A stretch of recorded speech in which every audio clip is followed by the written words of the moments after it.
Bonjour Eduardo Fernandez. Merci de répondre à nos questions pour le Gattaca Studio, mais également sur cette interview en partenariat avec le Boulevard des Artistes.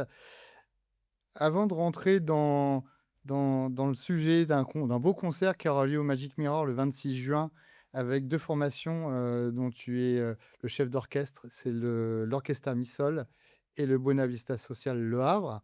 Est-ce qu'on peut revenir à ton enfance un petit peu loin du Havre, sur, en fait, sur ta passion, la musique, comment c'est venu la musique?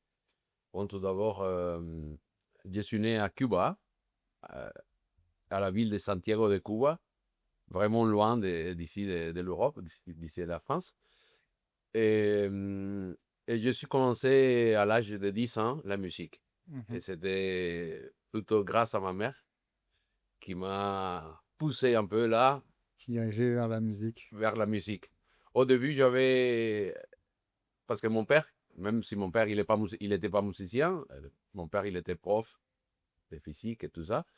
Et il jouait la guitare. Et moi, je le voyais jouer et tout ça. J'adorais. Je pensais, pourquoi pas là? Ah oui, quand ma mère m'a proposé la musique, je dis, ah ouais, j'aimerais bien faire la guitare. Il m'a dit, ok, on y va vers le conservatoire pour voir si tu as des conditions et tout ça. Et bien évidemment, ils m'ont pris, ils m'ont dit, oui, tu as des belles conditions pour la musique et tout ça. Par contre, il n'y a pas de place pour la guitare. Ah, Ah, bien évidemment, j'étais déçu. vraiment dessus.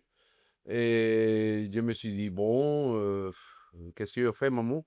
Et il m'a dit, écoute, il y a plein d'instruments, tu peux essayer un autre instrument, et après, de toute façon, l'année prochaine, tu peux revenir à la guitare. N'est-ce pas, professeur? Et il dit, ah oui, bien évidemment. Alors, qu'est-ce qu'il y a comme instrument? Il y avait la batterie, la contrebasse, la clarinette, il y avait plein d'instruments. Et moi, quand j'ai entendu la batterie, je dis, ah, batterie. Ah, j'adore la batterie, et des choses comme ça. Ma mère m'a dit, ah non, écoute, écoute, je te C'est pas conseille, forcément, ouais. je te conseille de ne pas prendre la batterie parce que tu le vois comme ça, mais ça, c'est quand tu es déjà grand, que tu vas jouer à la batterie et tout ça. Au début, c'est deux baguettes avec un petit bout Hein. de je sais pas quoi, et tu vas taper là pendant des heures, tu vas t'ennuyer comme tout. Oh maman, mais je te conseille faire les saxophones. Tu n'as jamais entendu les saxophones, mais les saxophones, c'est formidable. C'est un instrument. Quand on arrive à la maison, je vais te mettre un saxophone, tu vas voir. Je dis, bon, d'accord. J'étais Oui, assez sage, facile. assez. Et je dis, OK, maman, je fais les saxophones, mais l'année prochaine, je passe à la guitare. Hein. Elle m'a dit, pas de souci. Alors, j'ai commencé le saxophone, et une semaine plus tard, je dis à ma mère, oublie la guitare. J'adore les saxophones. C'est l'instrument que j'adore et tout ça. Et voilà. Et jusqu'au présent, j'ai fait toute ma carrière de saxophone. Que d'ailleurs, il faut dire qu'à Cuba, il y a une belle école de musique. Et bon, dans tous les instruments, à Cuba, on a trois niveaux qu'il faut passer. Il faut faire des examens, il faut se préparer, passer des examens assez spéciaux, difficiles. Et c'est ce qu'on appelle niveau élémentaire. Ça veut dire qu'on commence, on passe 4 ans de niveau, voilà, pour comprendre, pour se sentir un petit peu bien dans l'enseignement. Après, on passe à niveau moyen et finalement, il y a des gens qui passent à niveau supérieur. Bon, j'ai fait les trois étapes et voilà. Je suis devenu musicien professionnel. Et aujourd'hui, tu joues de la guitare? Et aujourd'hui, je joue la guitare, mais chez moi, juste pour le plaisir. Ah oui. Voilà, je connais les accords parce qu'avec mon père, j'avais appris quand même. Je joue la guitare, mais pas professionnellement. Hein, je sais pas. Et les percussions? Les percussions aussi, parce que, bon, à Cuba, la percussion, c'est quelque chose qu'il y a Ouais, dans le sang. dans tous les jours, là. Et voilà, je me débrouille à jouer un peu la percussion, les congas, maracas, güiro, ce qu'on appelle percussion mineure, bongo, des choses comme ça, mais bon, je ne suis pas percussionniste non plus. Voilà, donc le cliché, on est cubain, on joue de Ah la non, non. musique cubaine, c'est pas, Non, non, pas c'est un du tout. cliché. Pas du tout, pas du tout. On est cubain et même il y a des clichés aussi qui disent, ah, tu es cubain, c'est sûr, tu danses. Sûrement pas. J'allais poser la question. Il y a des Cubains qui dansent pas du tout. Et toi? Moi, je danse beaucoup. Ouais. Et d'ailleurs, si les gens viennent finalement au concert, et j'espère bien, vous allez voir que l'orchestre, surtout l'orchestre mi sol, parce qu'avec les Buenavista Social Havre, j'ai moins de temps de travail. Mhm. Et on n'a pas arrivé encore à développer vraiment la danse comme Mhm. on fait à l'orchestre Amisol. Alors, comment ça s'est passé l'apprentissage après bon, les premières années, au point où tu en as fait ta carrière, en fait? Tu es devenu un artiste professionnel. On a 3 niveaux à Cuba. On commence à l'âge de 10 ans jusqu'à 14 ans. On a les niveaux élémentaires. On fait un examen, que c'est un examen national. Ça veut dire que toutes les écoles des différentes provinces, des différentes villes, ils vont tous à La Havane pour faire un examen général pour voir ce qu'il y a, les gamins qui, sont qui ont le niveau pour passer à un niveau moyen. Après, bon, ceux qui sont pris, on fait l'école de niveau moyenne, que c'est 4 ans encore. Ça veut dire les collèges, les collèges ici. On passe 4 ans de collège dans la musique et après, on fait encore un autre examen encore plus rigoureux, Ouais, plus l'université difficile. comme Et l'université, voilà, ouais. vraiment, il faut. Et c'est plutôt difficile parce que c'est pas seulement être un bon musicien. C'est pas seulement connaître bien son instrument, c'est pas seulement. Il faut vraiment être parmi les meilleurs. Mhm. Pourquoi? Parce que malheureusement, Et- à Cuba, il n'y a pas trois universités de saxophone. Il y a à La Havane et maintenant il y a à Santiago.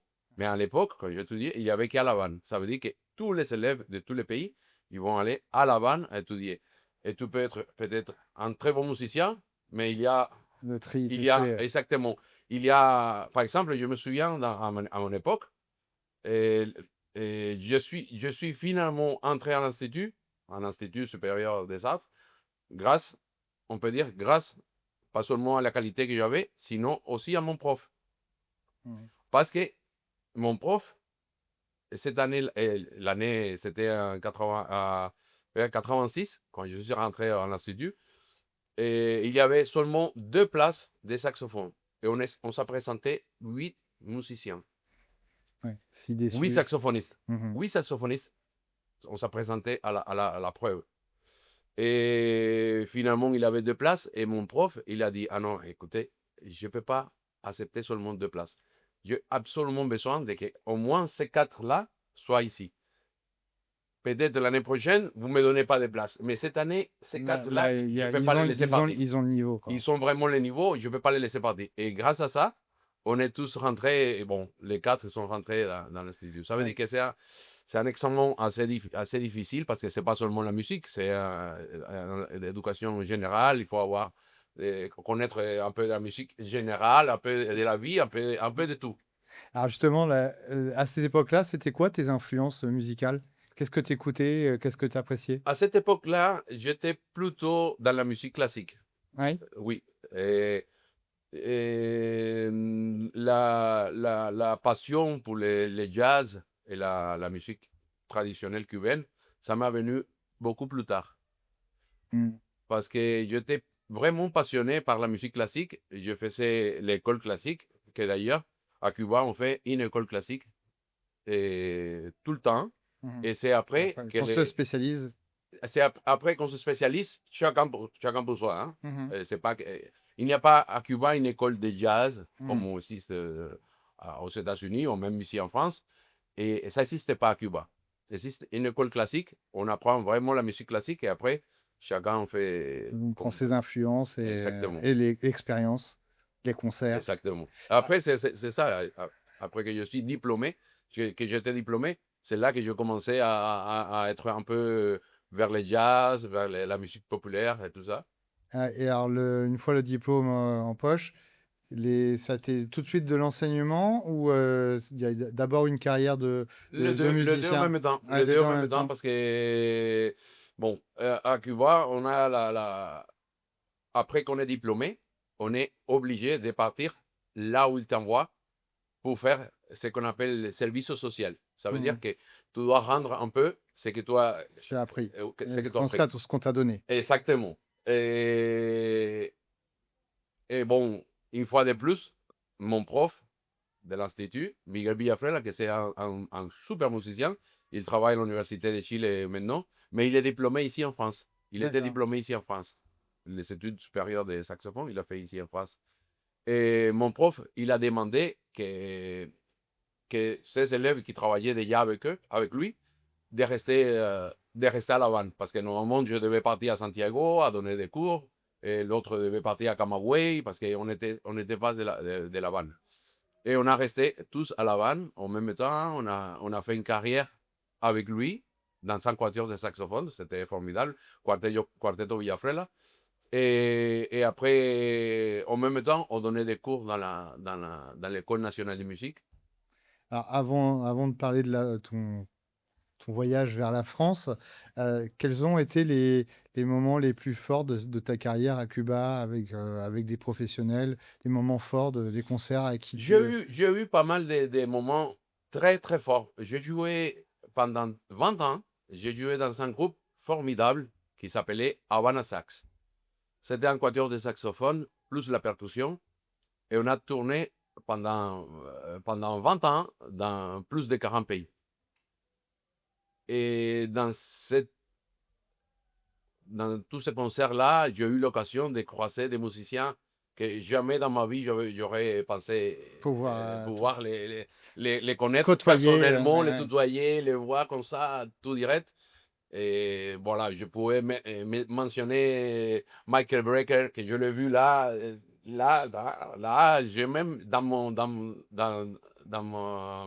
ma housse de saxophone, je garde toujours une hanche signée par lui. Je la garde comme quelque chose, comme un Un trésor, trophée. un Ouais. trophée d'avoir connu ce gars-là. Euh, Et qu'est-ce qu'on apprend quand on côtoie des artistes comme de cette j'ai pointure? appris pas mal de choses. J'ai appris pas mal de choses dans tout ce temps-là. J'ai appris, bon, déjà, de connaître, de voir ces musiciens formidables à côté de moi. Mais la chose que j'ai appris de plus, bon, qui m'a nourri de plus, c'est que les travail, ça paye. Et je peux dire ça parce que on a, on a joué, comme je t'avais dit, dans pas mal de pays et tout ça, avec des super musiciens qui étaient dans les mêmes festivals à côté. Et là, quand Havana Sax jouait, c'était les Beatles. Wow, les gens debout, wow, et tout le monde venait, oh son, ah, c'est incroyable, super, et tout ça. Et j'ai appris que grâce à le travail, c'est là qu'on a joué, qu'on a arrivé à faire cette chose comme ça. Pourquoi? Parce que nous, à Cuba, on répétait 4 fois par semaine, 4 heures à chaque fois. Uhum. Lundi, mardi, jeudi, vendredi. Tout le temps, toutes les semaines comme ça. Bien évidemment, on se connaissait par cœur. Quand on jouait, c'était, voilà, on jouait déjà par cœur. On jouait, on dansait, on faisait des choses. Et voilà, c'est tout ça grâce au travail.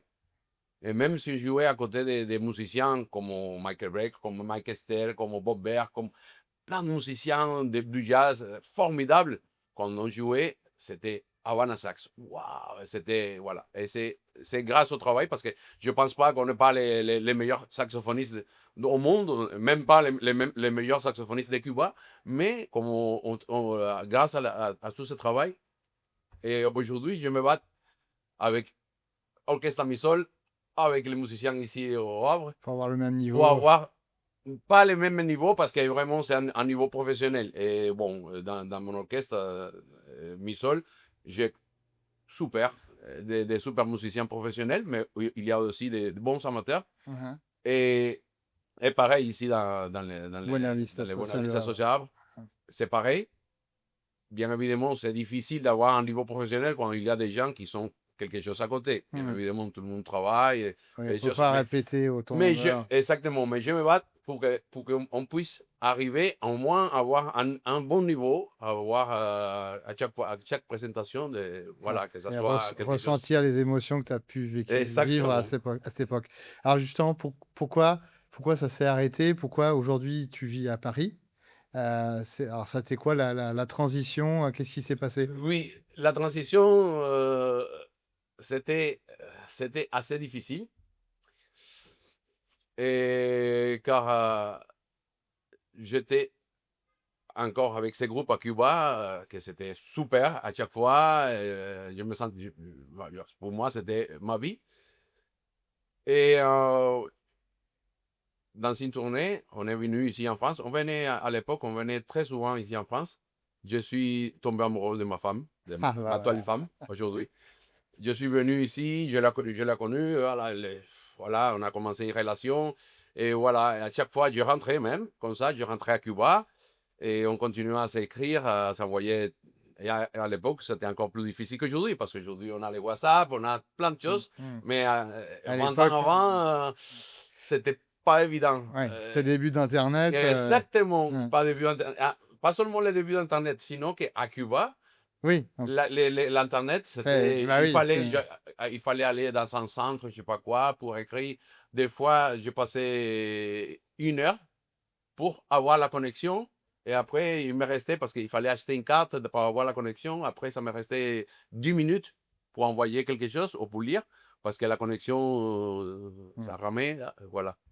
Et voilà, c'était ça. Mais bon, de toute façon, je suis très content parce que j'ai connu ma femme. Et après, dans un moment, c'était impossible de retourner à Cuba. Ouais, compliqué. C'était compliqué parce que bon, mon cœur, il était là. Et bon, finalement, j'ai pris la décision. Je dis, bon, pourquoi pas, je vais rester. Et voilà. Alors, c'est arrivé à il y a combien de temps ça, le déménagement là, Le euh, déménagement, c'était 2009. 2009. Et donc en 2012, tu crées l'Orchestra Missol. Tout à fait. Alors, est-ce que tu peux nous parler de cette formation? Tu t'en as parlé tout à l'heure. C'est un mélange de professionnels, de semi-professionnels, Mhm, ou voire d'amateurs, c'est ça? mhm. Oui, tout à fait. Et l'orchestre Misol, j'avais envie de créer quelque chose dans la musique cubaine, un ensemble de musique cubaine. Et on a fait, je dis on parce que c'est ma femme, la présidente de l'association. On a fait un atelier de découverte de la musique cubaine. J'ai préparé 2, 3 morceaux, 2, 3 pièces. Et on a fait une convocation, là, les gens qui veulent s'inscrire, venir connaître, je sais pas quoi. Et il y a pas mal de monde qui sont venus. Et on a travaillé, voilà, c'était super, c'était formidable. Et on a eu l'occasion de ces projets, que c'était né comme ça, ponctuellement. Mhm. On a eu l'occasion, grâce à un ami clichois, parce que j'habite à Clichy, exactement, un ami clichois qui m'a proposé, Eduardo, pourquoi tu présentes pas ces formations que tu as fait, je sais pas quoi, pourquoi pas? Oui, je dis, ouais, pourquoi pas? On va essayer. Et on a préparé tout un programme, bien évidemment, parce qu'on avait juste vu 2, 3 pièces. On a fait un programme un petit peu plus complexe, plus long, et on l'a présenté. Et ça a eu un succès énorme. Tout le monde a adoré. Ah ouais, c'est génial, je sais pas quoi, là, là, là. Et à partir de ce moment-là, on a dit, bon, allez, on essaye de faire ces choses plus régulièrement. On a eu des aides de la ville, Mhm. comme les prêts des salles, des choses comme ça. Et on a commencé à travailler régulièrement tous les lundis. Et je me souviens que les lundis, quand on a commencé, on était quoi? Des fois, on était quatre musiciens. Voilà, c'était difficile. Démarrer, c'était difficile. Il avait 4 aujourd'hui. La semaine prochaine, il avait 5, mais ce pas les mêmes 4 qui sont venus la semaine dernière. Et Ouais, comme ça, ouais, c'était ça a pas démarré régulier. petit à petit jusqu'à qu'aujourd'hui, voilà, on est une trentaine de musiciens, 30 et quelques même. Mhm. Et on a créé, à côté de l'orchestre Misol, on a créé des ateliers. Parce qu'il y a des gens qui arrivent, qui sont très envie de Oui, jouer avec nous, mais mais qui peuvent pas qui qui intégrer. qui peuvent pas intégrer l'orchestre parce qu'ils ne sont pas encore Le le niveau. niveau est pas encore. Exactement. Alors, c'est pour ça qu'on a créé les ateliers, que ça se déroule pareil les soirs, mais les mercredis. D'accord. C'est un peu l'académie Fernandez. Exactement, l'académie Misol. Missol. Aujourd'hui, donc tu dis une trentaine de musiciens. Qu'est-ce qu'on retrouve dans un orchestre cubain, enfin de musique cubaine? c'est pas que ce soit c'est pas une formation de musique cubaine. C'est une formation, c'est une orchestre d'harmonie, Mhm. mais qu'on fait les répertoires cubains. D'accord. Qu'on Donc fait des on va musiques, retrouver on peut tous les trouver instruments comme dans un orchestre. dans un orchestre d'harmonie. D'accord. Ça veut dire Donc que violon. la seule différence qu'on a dans cet orchestre d'harmonie, c'est qu'on n'utilise pas la contrebasse, Mhm. pardon, qu'on n'utilise pas le sous-bassophone ou la tuba, les Ouais. gros Les gros instruments instruments, ouais. qui font la basse. On utilise la contrebasse ou sinon la guitare basse. Et ça, c'est une raison particulière à ça? Ouais, c'est plutôt Le transport? parce que non, non, c'est pas une question de transport, c'est parce que la contrebasse, c'est Oui, ça pareil, prend de la place, oui. ça prend la place. C'est une question de sonorité. C'est Mhm. une question de sonorité, la musique cubaine. Et on a besoin vraiment de quelque chose plus pointu, parce que la musique cubaine, c'est plein de syncopes, Mhm. c'est des contretemps et tout ça. Et c'est bien que ça soit bon, pas la contrebasse parce que c'est lourd à porter. On utilise la baby bass, qui en plus c'est électronique, les branches, ou sinon la guitare basse. C'est plus pointu. Mhm. Ah, ça fait 14 ans que l'Orchestra Mistol existe. Mhm. Quels sont les faits majeurs de la formation?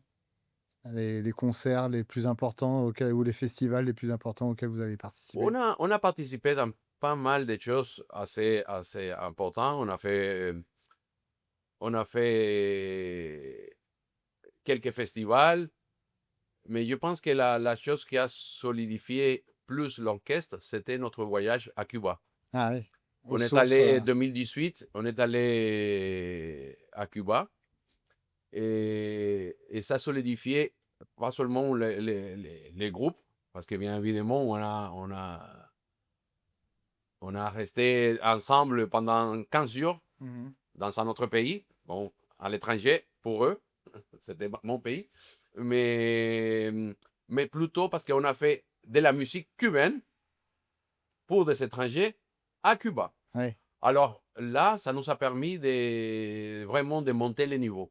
Mhm. Déjà, tous les musiciens sentaient la pression d'aller à Cuba à jouer la musique Ah cubaine. oui, oui. Alors On tout va le te monde, juger par les maîtres. exactement, tout le monde, je n'ai pas demandé, hein, tout le monde a fait équipe, la section de clarinette avec des flûtes, la section de saxophone, les brasses, tout le monde a fait équipe et tout le monde a travaillé de son côté et vraiment c'était super bien passé.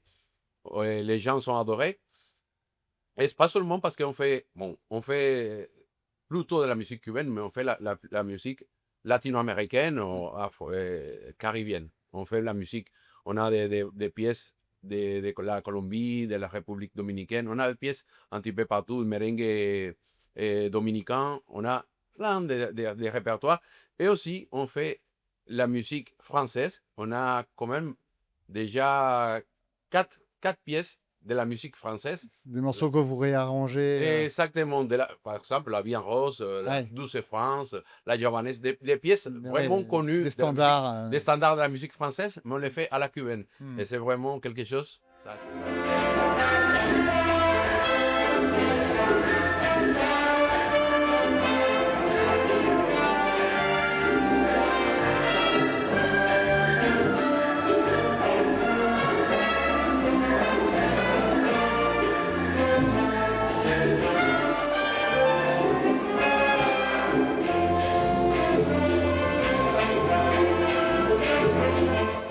Il y a des personnes qui chantent aussi dans l'orchestre, non? Ça...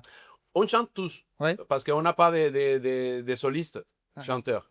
C'est une orchestre plutôt de soufflants, voilà, ah, on va dire. Mais on chante tous, on fait des chœurs, ah. mais pas plus que ça. Et alors, est-ce qu'il y a d'autres Sud-Américains dans la formation? Bien évidemment, il y a un autre Cubain qui est arrivé, ça fait 3 ans et demi, et c'était un ancien saxophoniste d'Havana Sax. Ah oui, d'accord. C'est mon ami Angel Ballester, c'est un super saxophoniste qui jouait avec nous, qui a joué à Havana Sax pendant des années, et il a eu exactement la même chose que moi. Il a tombé amoureux. Lui, il est parti en Italie. Il a vécu pendant 15 ans en Italie et ça fait 3 ans qu'il est là. Donc toi, tu es le chef d'orchestre de la formation. Je suis le chef d'orchestre de la formation. Et ça te manque pas justement de souffler dans le saxophone? Non, je me sens pas. Non, non, parce que j'ai aussi d'autres formations que je travaille à côté. Ouais, Donc, ouais, donc je travaille, ça fait des années, ça fait depuis 2014, je travaille avec Sergian Garcia. Je ne sais pas Ah si oui, tu vois oui, c'est oui, qui. oui, oui. Et je travaille avec Sergian Garcia, ça veut dire que je souffle, je joue Ouais. dans pas mal de formations qui m'appellent Tu as des à terrains de gauche, à jeu droite. différents. Oui, oui.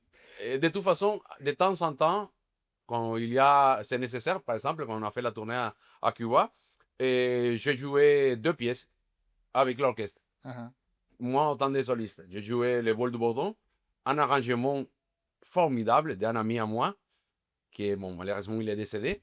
Et il a fait un arrangement qui s'appelle arrangement rumbero du vol du Bourdon. Waouh, c'était quelque chose vraiment, vraiment, vraiment super. est-ce qu'on a la possibilité de voir des extraits Oui, oui, de oui. concerts Oui, oui, oui. euh, Sur YouTube, il y a quand même pas ouais, mal tu d'extraits, des choses m'enverras comme les ça. liens pour qu'on. Oui, tout à Le vol fait. du Bourdon, on l'a Et je sais pas si, je crois qu'on n'a pas mis le vol du Bourdon et,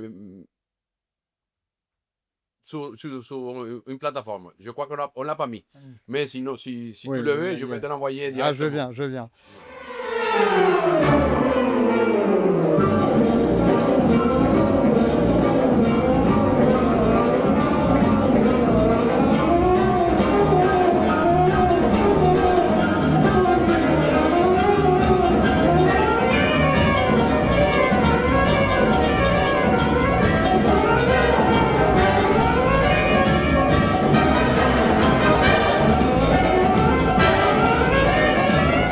Alors, là, on a parlé de l'orchestre Amisol.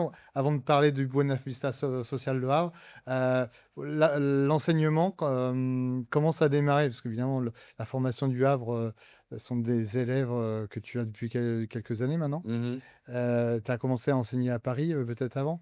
Oui, je commençais à enseigner à Paris. Quand je me suis installé ici, je commençais à enseigner à droite, à gauche, surtout des élèves particuliers. De Après, quoi, le saxophone les ou, saxophones, ouais. les saxophones, même si aujourd'hui, je sens que je donne pas mal de cours particuliers et aussi dans une école à Paris, dans le 17e, mais je sens que je préfère. Notamment, je préfère travailler en formation dans la musique cubaine. Dans ce domaine, je me sens plus, pas plus à l'aise, mais je sens que ça m'attire beaucoup plus. Ah, Même si j'adore donner des cours, hein.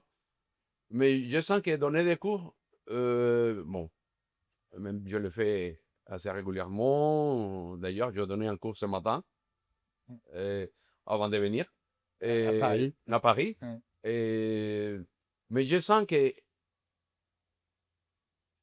bon, c'est peut-être pas bien le dire, c'est un peu moche.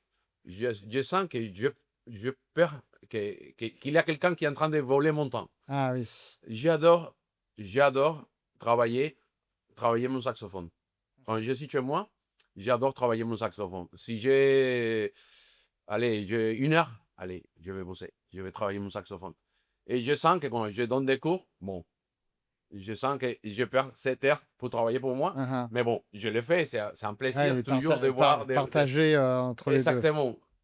Et là, dans les Misol et dans les Buenavista Social Havre, je trouve que je me sens plus à l'aise. Je me sens plus à l'aise, plus c'est convivial. Il y a, voilà, il y a plein de monde. Et en plus, on fait la musique cubaine. Et c'est pas la même chose. Alors, là, on est au Conservatoire du Havre. Comment tu es arrivé aussi à enseigner? Ils sont venus te chercher? Ils sont venus me chercher, oui. Avant la Covid, il y avait ces formations qui existent aujourd'hui. Bon, c'était pas aussi nombreux parce qu'il y avait plutôt des instruments à cordes. Parce qu'il y avait un prof, Julio Font, que c'est un Cubain Mhm. qui s'installait ici au Havre. D'ailleurs, il habite toujours ici au Havre. Qui s'installait ici et M. Baco, l'ancien Oui. directeur du conservatoire, l'avait connu dans un bar, qu'il jouait. Et il a adoré.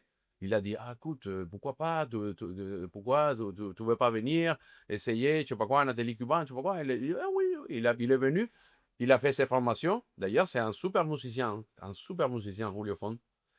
Et il a fait ses formations. Mais après, pendant la Covid et tout ça, bon, tout s'est arrêté. Et quand il s'est revenu, après la Covid et tout ça, ils ont commencé. Lui, il voulait, je ne sais pas pourquoi, il n'a pas voulu commencer. Continue. Il a resté. Voilà. D'ailleurs, un super musicien, mais c'est quelqu'un vraiment timide. Ah, C'est vrai, quelqu'un timide, quelqu'un qui, ouais, même c'est si un on a peu. une belle relation, c'est difficile de, voilà, de temps en temps, j'ai envie, de oui, mais dit oui. Déjà, c'est quelqu'un qui n'a pas, même pas de téléphone. Ah oui, Alors, effectivement. pour l'avoir, c'est difficile. Il faut appeler sa femme pour qu'elle le transmette. Ou sinon, envoyer un mail. C'est, Bon, voilà. il n'a pas Instagram. Non, non, il n'a rien. Il n'a rien. Et voilà. Et il ne voulait pas continuer. Et voilà. Et les Et gens ton- de Buenavista Social Lab et sont ton- restés comme ça. Oh là là, qu'est-ce qu'on va faire? Je sais pas quoi, là là. Ils ont commencé à chercher. Ils m'ont trouvé. Et ils m'ont contacté. C'était Martial, un des musiciens qui habite ici, à côté.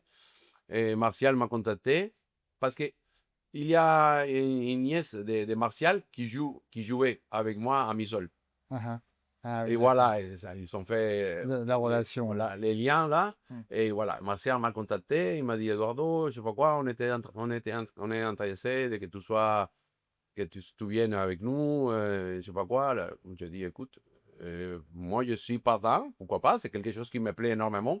Par contre, il faut voir les conditions parce Ouais, que s'il y a voilà, c'est l'aller-retour, pas. Il voilà. faut venir ici une fois par semaine, je sais pas quoi, là, là, Bon, là. l'avantage, c'est juste à côté de la gare. Oui, ça c'est pas un problème. Et avec, à l'époque, c'était Bakou encore. Et c'était vraiment bien arrangé parce que M. Bakou, il avait trouvé les moyens de me faire, de payer mon transport, je sais pas quoi, de me faire Et venir. c'est combien de cours à la semaine? C'est une fois par semaine. Une fois par semaine. Donc, vous C'est- étiez au Havre une fois par semaine. Est-ce qu'il y a encore de la place pour intégrer l'orchestre? Oui, oui, oui, il y a toujours la place. La seule chose que j'ai fait, les arrangements, je continue. Avant, on était quoi, une dizaine, et Ah, on est presque 20 aujourd'hui. ouais, j'allais te demander. Et Alors, maintenant, on va parler justement du concert au Magic Mirror du 26 juin. Donc, en première partie, le Buena Vista Social Le Havre, avec 20 musiciens? oui. Oui? Mhm. D'accord. Et alors, c'est quoi le répertoire de la... Bon, ce sera pour la première partie, hein. Oui, c'est la première partie, et c'est le répertoire, c'est plutôt la musique traditionnelle cubaine. D'accord.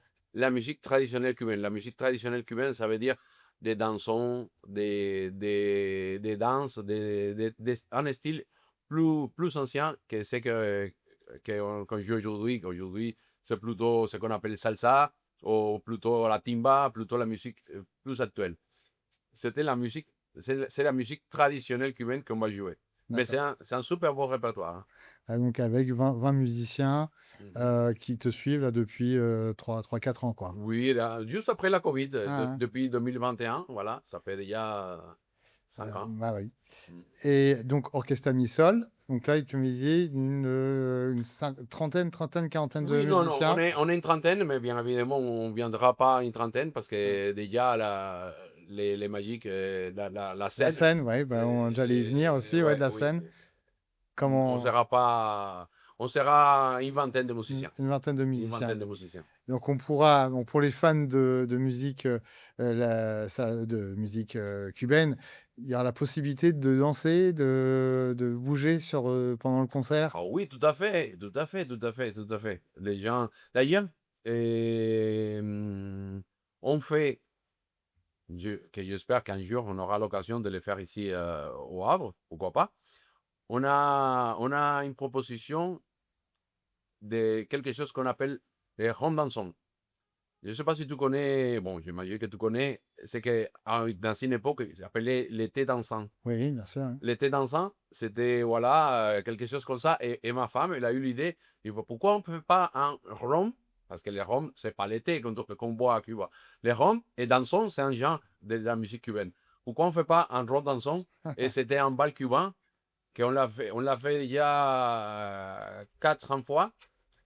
Et c'est vraiment bien parce qu'il y a un couple de danseurs cubains qui montrent au public. Et là, ça aussi, je peux t'envoyer les liens. Il est sur YouTube. On voit le public, on dirait que le public, il avait répété tout l'après-midi. On est en train de jouer sur scène et le public, il était dans le public. Comme dans une comédie musicale, quoi. Exactement, mais Ouais. tout le monde. Après, bon, j'ai donné les dos au public, bien évidemment, j'étais avec l'orchestre.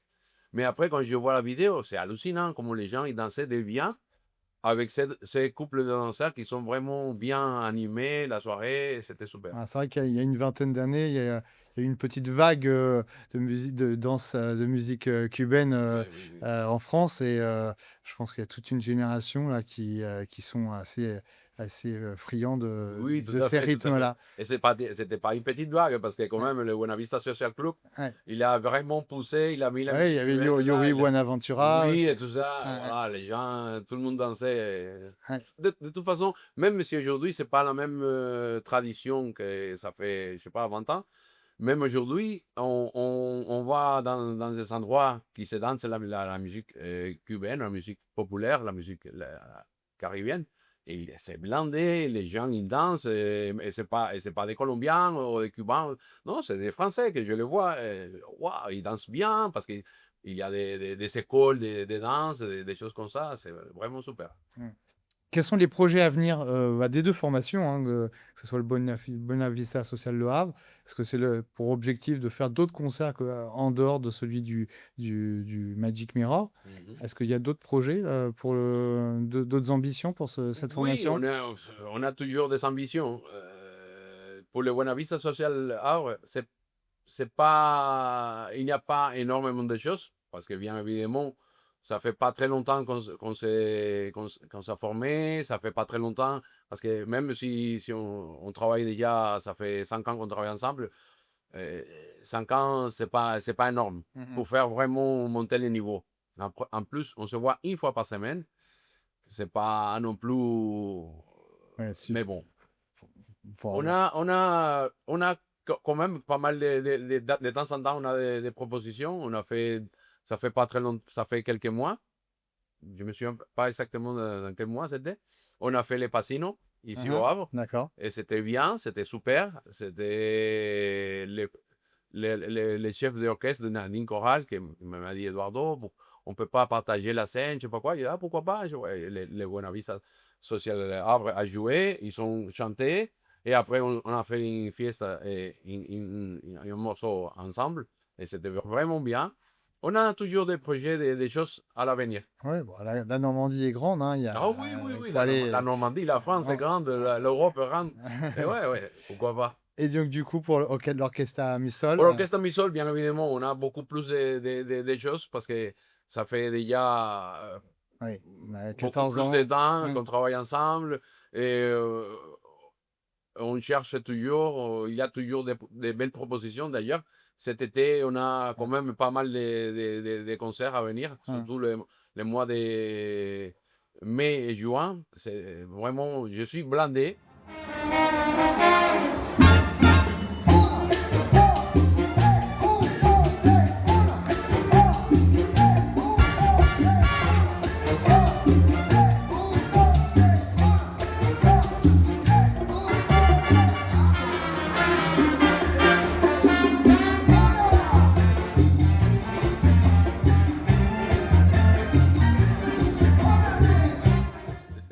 Parce entre l'orchestre Misol et Sergian Garcia et les compromis par-ci par-là, les mois là, les 2 mois là, c'est Ah, vraiment. parce qu'avec Serge Garcia, ça continue. Ah oui, ça continue, ça Ouais, continue, ça ouais, continue. ouais, donc, toi, l'emploi du temps est chargé. Très chargé, Mais très si chargé. les gens souhaitent charger un peu plus ton agenda, ils peuvent te contacter. On mettra tes coordonnées dans Mais bien évidemment, ouais, on est partant. Peut-être pas pour le 2026, mais pourquoi pas pour préparer 2027. 2027. Alors, on va revenir pour finir cet entretien sur le concert du Magic Mirror. Bon, il y a différents tarifs pour participer, pour venir voir ce concert. Les places seront limitées pour justement permettre aux gens de danser et qu'on ne soit pas trop serré, etc. Donc, il y a des formules que les gens pourront voir sur le Hello Asso du Boulevard des Artistes. Il y a des formules à deux, des formules à seul. Et il y a aussi un peu des partenariats aussi avec les écoles de danse. Super. Donc voilà, bon, j'espère que les Havrais et voire même au-delà seront au rendez-vous pour cette rencontre. J'espère bien. J'espère que j'espère non. J'espère que les gens vont venir. Voilà. Mais je suis sûr que les gens qui vont venir, ils vont danser. Ils vont adorer parce que c'est une musique vraiment que ça touche au cœur. Alors, merci de nous avoir reçus. On va pouvoir te laisser travailler avec tes élèves qui vont pas tarder à arriver dans Exactement. ta classe. Elles sont ici dans ta classe pour le Bonavista Social Le Havre. Ouais. Et bon, bah, rendez-vous dans un mois, un petit peu plus presque 2 mois. Voilà, Ouais. donc, au Exactement. Magic Mirror, le 26 juin Merci à beaucoup. 19h. Voilà, Merci. merci. Au revoir. Merci.